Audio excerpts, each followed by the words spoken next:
Françoise Héritier, bonjour. Bonjour. Alors, vous êtes anthropologue, ethnologue, féministe, professeur au Collège de France et aussi vous marrainez ce très beau livre qui s'appelle Déflagration, dessins d'enfants, guerre d'adultes, livre qui est aussi une exposition qui regroupe 250 dessins d'enfants de tout pays et de presque tout temps, parce que les premiers datent de la guerre de 14 et les derniers sont hélas très récents, notamment des enfants qui ont vécu le conflit en Syrie. Est-ce que vous avez vous-même des souvenirs de guerre en tant qu'enfant ? Tout à fait. D'abord, j'ai le souvenir, au début de la guerre, de l'Exode. Parce que nous avons fait l'Exode. Quand je dis nous étions séparés par la ligne de démarcation. Mon père était en zone libre et nous étions en zone occupée, ma grand-mère et les enfants et notre mère. Et nous avons vécu l'Exode, les 3 enfants avec la grand-mère, la mère sur un vélo, dans une voiture, et la mère sur un vélo suivant derrière. Et donc ce grand désordre sur les routes, je m'en souviens très très bien. Et notamment aussi des bombardements italiens qui venaient en piqué sur la route et qui tiraient avec des mitrailleuses ou je sais pas des armes automatiques sur la file de réfugiés. Et alors à ce moment-là, il fallait quitter les voitures et aller se cacher dans les bois, se jeter à terre dans les fossés, etc. Et je m'en souviens, j'étais enfant bien sûr, mais je m'en souviens très très bien. Et je me souviens de l'arrivée des Allemands qui nous ont rattrapés à Gien. Et je me souviens d'avoir vu passer les prisonniers français, les prisonniers de guerre, escortés donc par des Allemands en mitraillettes. Et ma sœur et moi, nous étions petites filles et nous avions un seau d'eau et des verres et on essayait de leur donner à boire sur le bord de la route parce que ils défilaient sans arrêt. Et puis je me souviens aussi, alors c'est plus tard, à Saint-Étienne, lors de la libération, des bombardements alliés cette fois sur Saint-Étienne et toute cette vallée ouvrière avec la Ricamarie, Rive de Gier, je crois, qui descend de Saint-Étienne jusqu'à Lyon. Et il y avait de lourds bombardements et je me souviens très bien de ma terreur enfantine sous les bombardements, ça oui. C'est sur la fin de ma vie que j'ose en parler un peu, parce que ce n'était pas des choses dont on parlait beaucoup, ni dans ma famille, ni dans le reste de ma vie. Les événements de la guerre étaient oblitérés d'une certaine façon, on n'en parlait pas. Et maintenant, ils me reviennent un peu en mémoire, et j'en parle, mais toujours avec un peu de surprise de l'intérêt qu'ils suscitent après des décennies d'oubli. Enfin, d'oblivion plutôt, c'est-à-dire d'oubli voulu, caractérisé. Et alors... Et la terreur, je m'en souviens très bien. Est-ce que ces dessins vous ont rappelé cette terreur ? Ces dessins qui ne représentent pas forcément la guerre que vous avez vécue ? Oui, parce que il y a une manière dans ces dessins, dans la plupart d'entre eux en tout cas, et quelques-uns qui ont une énergie particulièrement forte, enfin qui tient à la personnalité ou au talent du dessinateur, rendent compte, à travers le silence de la page, puisqu'évidemment la page est silencieuse, mais la force des traits obliques qui représentent la chute des bombes, la force des représentations des avions ou des hélicoptères, qui parfois sont en forme de poisson, si vous voulez, parce qu'il y a à la fois la forme de l'objet et puis l'idée de la vitesse et l'idée du bruit. Tout cela doit être rendu par un dessin, et certains dessins y arrivent parfaitement. Et donc, bien sûr qu'on la sent, l'horreur et la terreur dans les dessins, bien sûr. Et plus tard, quand vous êtes devenu ethnologue, vous avez beaucoup voyagé, notamment en Afrique. Qu'est-ce que disent ces dessins que vous ne pourrez jamais observer en tant qu'ethnologue ? D'abord, je vais dire une chose, j'ai travaillé au Burkina Faso, qui s'appelait à l'époque la Haute-Volta, à une époque de paix. Il n'y avait pas tous ces conflits maintenant qui font la une des journaux. Donc je n'ai pas vu de guerre en Afrique, moi-même. Bon. Donc il s'agit plutôt d'événements historiques, soit de ceux de la colonisation, soit de ceux des guerres de maintenant. Mais moi-même, par miracle, si je puis dire, j'ai vécu dans une période de paix et je n'ai pas connu sur le terrain. Alors, est-ce que l'ethnologue, est-ce que les dessins d'enfants disent quelque chose de plus? Ils disent quelque chose de plus, vraisemblablement parce ils parlent de l'intime. Mais encore faut-il s'y intéresser et les regarder vraiment minutieusement. Parce que souvent, l'enfant a ses propres codes, des codes qui nous sont mystérieux, tant qu'on n'a pas cherché à les saisir. Je pense notamment à un dessin qui m'a particulièrement retenu, où tout ce qui touche la mort est en blanc, alors que tout le reste est coloré. Mais quand il veut représenter un corps mort, il est cerné par un coup de crayon noir, mais l'intérieur est blanc. Alors une personne vivante sera représentée avec des vêtements. Bon. Et donc, il faut comprendre le code des enfants. Et évidemment, ce code ne nous est pas toujours accessible.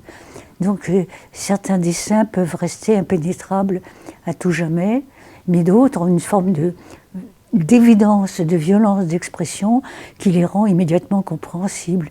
Je pense à un dessin qui tient toute la page, simplement avec des traits rouges violacés qui partent dans tous les sens, enfin vers le bas, et qui représentent la chute des bombes d'une certaine façon. Et là, quand on est devant, on réagit immédiatement. Il y en a un autre dont le commentaire avait été fait par une autre personne que moi, dont j'ai oublié le nom, et qui disait très justement, on voyait un enfant debout au milieu de plants de sorgho, représenté de façon idéale, enfin bon, avec juste quelques signes descriptifs, une maison derrière, qui brûlait, je crois, et puis l'enfant devant n'a pas de bras et n'a pas de bouche. C'est-à-dire que ça veut dire qu'il est incapable, il est tellement tétanisé qu'il est incapable de bouger et incapable de crier. Et c'était tellement vrai que, bien sûr, le commentaire le faisait percevoir avec plus de netteté, mais quand on était en face de ce dessin, avec cet enfant immobile tout droit dans son champ de maïs, sans bras ni bouche, on réagissait, même sans avoir eu le commentaire explicatif.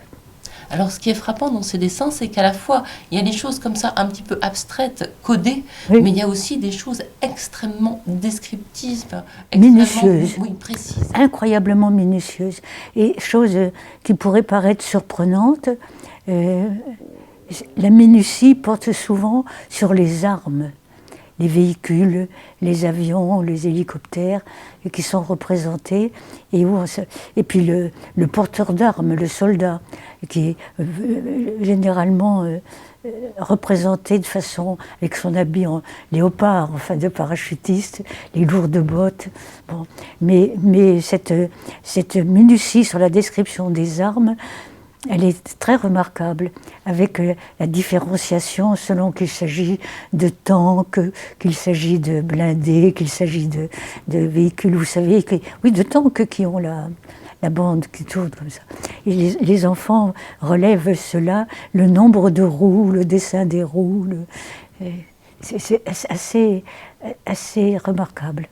Oui, on peut se demander si c'est parce qu'ils ont une habitude de voir ces armes, de voir ces guerres, de voir ces véhicules, ou si c'est parce que le choc leur a provoqué une hypermnésie. On ne sait pas trop, en fait. Je pense qu'ils n'ont pas tellement l'habitude de les voir, parce que quand ces janjaouides surgissaient dans un village, c'était souvent la première fois. Donc les gens fuyaient, eux tuaient, brûlaient, etc. Non, je pense qu'il doit y avoir, pour les enfants qu'on emmène rapidement, qui sont cachés dans les arbres, qui regardent, il y a une espèce de fixation mémorielle, comme vous disiez, qui tient, j'allais dire, à la sidération. Ils ont une image photographique d'un instant clé. Pourquoi, à votre avis, cet aspect documentaire n'est pas pris, on dirait, au sérieux? Parce qu'il provient d'enfants, tout simplement. Mais il y a eu quelques ethnologues qui se sont intéressés à des dessins d'enfants, notamment au Venezuela, un Français dont j'ai oublié le nom, il y a longtemps de ça, qui collectait les dessins d'enfants, mais c'était des dessins de temps de paix, où on leur demandait de représenter leur village. Et ce qui l'intéressait, c'était le rapport à l'espace. Parce que la façon dont on représentait une route, vous pouvez la représenter comme venant de loin et venant vers vous, ou partant de vous pour aller vers l'extérieur, par exemple. Donc il s'intéressait à ce genre de choses. Mais non, je ne crois pas que ça a été un instrument pour la majeure partie des anthropologues, non. On ne s'en est pas, et moi-même, je n'ai jamais fait faire de dessin d'enfant. Je le regrette. Mais de façon plus générale, je regrette de ne pas avoir travaillé du tout avec des enfants. J'en ai eu beaucoup autour de moi, je me suis occupée d'eux, etc. Mais les questionner, engager une conversation, non, ça ne venait pas à l'esprit à mon époque. Je pense que maintenant, on le ferait plus aisément. Enfin, moi j'ai fait du terrain entre les années 57 et 68. Qu'est-ce que vous diriez à quelqu'un qui ne s'intéresserait pas à cette exposition pour le convaincre d'aller la voir? D'abord que c'est beau. D'abord que c'est beau parce que le travail de rassemblement, de choix, a été fait vraiment avec un soin extrême par l'initiatrice, Zirane, et puis parce que chacun des dessins qui sont là raconte une histoire et que la totalité raconte la même histoire. Et donc, cette même histoire de stupeur et de tremblement, pour reprendre le titre d'un roman célèbre, de stupeur et tremblement. Et je crois que c'est fascinant pour les adultes de se trouver face à cette lucidité du regard d'enfant, alors on pense souvent qu'ils traversent toutes les orages et les tourmentes sans s'en rendre compte, parce qu'ils sont protégés par leur statut d'enfance. C'est pas vrai du tout. À partir d'un certain âge, ils ne sont pas protégés par leur statut d'enfance, ils participent eux-mêmes et ils ressentent la violence comme les adultes. Et ce qui, j'imagine, a pu vous toucher aussi particulièrement, c'est de retrouver des universaux dans les manières de représenter, dans les gestes. Oui, c'est le retour des... Oui, parce qu'il y a effectivement des universaux. Tout à l'heure, je parlais du blanc. Il peut prendre différents sens selon qu'on est en Chine ou en Europe, mais il n'empêche que, disons que dans notre monde à nous, et en Afrique, le blanc représente plutôt, bien sûr, la paix, la pudeur, l'innocence, etc., mais il représente aussi la mort, le suaire, etc. Et donc, on va retrouver cette même couleur blanche, de même... les notions bipartites, enfin, de haut et de bas, de brûlant ou de froid, de zigzagant ou de direct, enfin, il y a comme ça toute une série de notions que l'on trouve représentées dans ces dessins, et avec, quelle que soit l'origine, enfin, quel que soit le j'allais pas dire, non pas l'âge, parce que ce sont tous des enfants qui sont dans une certaine tranche d'âge. Et à partir du moment où l'âge augmente, la stylisation augmente. Par exemple, il y a des dessins de la guerre de 14 ou de la guerre de 39, faits par des, je ne sais plus laquelle, faits par des filles qui ont 13-14 ans. Et ça n'a rien à voir avec le côté policé, léché, avec les dessins d'enfants beaucoup plus jeunes que l'on trouve en Afrique. Et l'organisation thématique de l'ouvrage montre qu'à des années d'intervalle, des décennies d'intervalle, on retrouve les mêmes dessins. On retrouve le même type de dessin, c'est-à-dire les mêmes éclairs pour représenter la chute des bombes, ou les mêmes traits en pluie. On trouve les mêmes représentations des avions en vol légèrement incurvés pour manifester leur vitesse. On trouve le blanc comme signe de la mort. On trouve les étagements pour montrer la progression de la violence et la façon dont elle culmine vers le haut. on trouve les mêmes types de représentations des instruments de mort, avec une forme de fascination pour le vêtement du soldat, les bottes, l'uniforme, le béret sur la tête, etc., et la mitraillette, ou la Kalachnikov. Enfin, moi je connais pas, je m'y connais pas en armes. Tout à l'heure, quand je vous demandais pourquoi aller voir cette exposition, vous avez dit parce que c'est beau. Oui. Est-ce que l'horreur peut être belle? Bien sûr. Bien sûr. Bien sûr. Je pense des choses qui peuvent nous paraître horribles avec le temps et qui ont été très minutieusement organisées. Par exemple, on trouve des tombes avec un cavalier ou avec son cheval, ou tout seul, un homme d'importance, avec ses armes, ses bijoux, etc.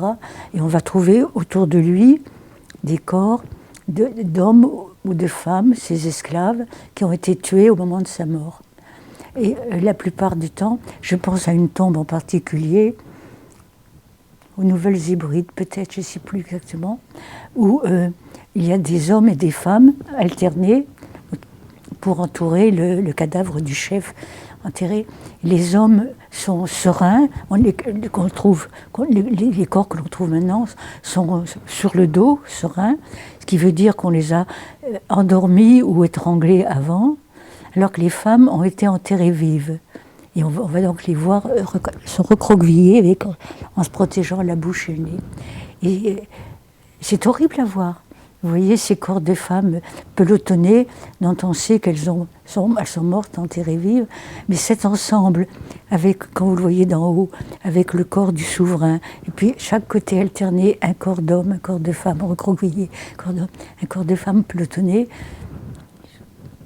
vous ne pouvez pas dire le contraire, c'est beau. Il y a quelque chose, une espèce de beauté grandiose, inhumaine peut-être, mais l'ensemble a été mis en scène et vous ne pouvez pas. Vous êtes obligé de reconnaître que cette mise en scène, elle marche. Vous voyez ce que je veux dire? Et on s'y intéresse et du coup, on comprend l'horreur. Et du coup, on comprend l'horreur. On comprend ce qui est horrible. C'est-à-dire que là, franchement, quand je donne cet exemple pour montrer que vous pouvez être à la fois saisi d'horreur, parce que vraiment, quand vous le voyez, vous êtes saisi d'horreur à l'idée de ces supplices, et en même temps, la mise en scène de tout cet ensemble, architectural en quelque sorte, est belle. Vous soutenez le fonds Non-Violence 21, qui vise à instaurer une culture de paix. Oui. En quoi cette exposition, Déflagration, et ce livre font partie de cette démarche d'instaurer une culture de paix? Ou pas? Ben si, ils font partie intégrante du projet, parce que enfin, je défie quiconque regarderait avec attention et l'exposition et chacun des dessins. Je défie quiconque d'en sortir totalement indemne en se disant la guerre c'est bien. Ça vraiment, je ne vois pas. Alors, donc, je pense que pour que ça aide à une culture non violente, oui, c'est évident. Et pourquoi je participe à ces initiatives, et c'est vrai que je suis un membre de non-violence depuis toujours, pour des raisons tellement évidentes. Pour moi, il ne s'agit pas du aimez-vous les uns les autres. On n'est pas, je dirais, comme Lévi-Strauss, qu'on n'est pas obligé d'aimer tout le monde. Bon. Mais au moins, le fait de ne pas aimer tout le monde ne veut pas dire qu'on les éradique, ceux qu'on n'aime pas. Donc, on peut ne pas aimer tout le monde et cependant vivre en paix avec tout le monde.